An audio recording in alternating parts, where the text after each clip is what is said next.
Collector సాబ్ అంటే కడుపుల సల్ల కదలకుండా కూసున్న కాడికే తెప్పించుకునే పవర్ ఉంటుంది. బయటికి వెళ్తే బుగ్గకారు ఉంటుంది, వెనక పొంటి గన్మెన్లు ఉంటారు. అబ్బో, ఆ దర్జా ఆ దర్పం వేరే ఉంటుంది కదా.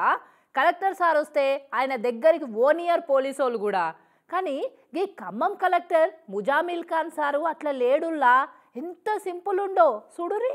అబ్బో, ఖమ్మానికి కొత్తగా వచ్చిన కలెక్టర్ ముజామిల్ ఖాన్ సారు ఆయన ఊరుకుడే కాదు, కిందోళ్ళను కూడా బాగానే ఉరికిస్తున్నాడు కదా. కలెక్టర్కి వచ్చిన కానుంచి దినం ఏదో ఒక ఊరికి పోడు, జనాలతోటి మమేకమై మాట్లాడు, గదే నడుస్తున్నదట. ఇక నిన్న తల్లాడకెళ్ళి వెదజల్లిన వరి సాగు పంటలను చూస్తేందుకు పొలం బాట పట్టిండు. బురదల బూట్లతోటి ఒడ్ల మీద నడవస్తలేదని అగో ఇడిచి చేతులు పట్టుకొని ఒడ్ల పంట నడుచుకుంటూ వేయండు. చేనులకు దిగి నారును పట్టుకొని చూసిండు.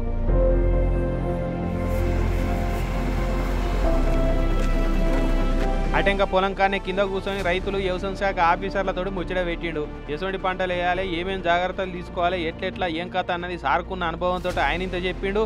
అటు వ్యవసాయ శాఖ వాళ్ళతో కూడా రైతులకు అవగాహన కల్పించిండు. ఊర్లో అంతా మంచిగానే ఉంటున్నదా, మోరీలు సాఫ్ చేస్తురా, రోడ్లు చక్కగానే ఉన్నాయా, ఆఫీసర్లు మంచిగానే పని చేస్తురా, లేదంటే చెప్పురి, ఏం బుగులు పడేది లేదు, మీకు ఏమైనా సమస్య ఉంటే సీదా నాకే చెప్పురి, అన్ని మంచిగానే చేసుకుందాం, కానీ ఎవరు గోసపడద్దు అని పోయేస్తాం మళ్ళా అని చెప్పి బయలుపోయిండు సారు. ఇక కలెక్టర్ సార్ మాట తీరు కలుపుకోలుతానని చూసి రైతులంతా అబ్బా సార్ ఎంత సాదా మనిషి ఉన్నాడు, వచ్చి ఎన్నో ఆఫీస్ రూమ్ లో మీటింగ్ పెట్టి కాగితాల మీద రాసుకొని పోయేటోలే గానీ ఇట్లా మనతోటి ఎండల నేల మీద కూర్చొని సాధక బాధకాలు అరుచుకొని పోయిండంటే అబ్బో సార్ చాలా మంచోడే ఉన్నాడు అని అనుకుంటా మురిసిరట.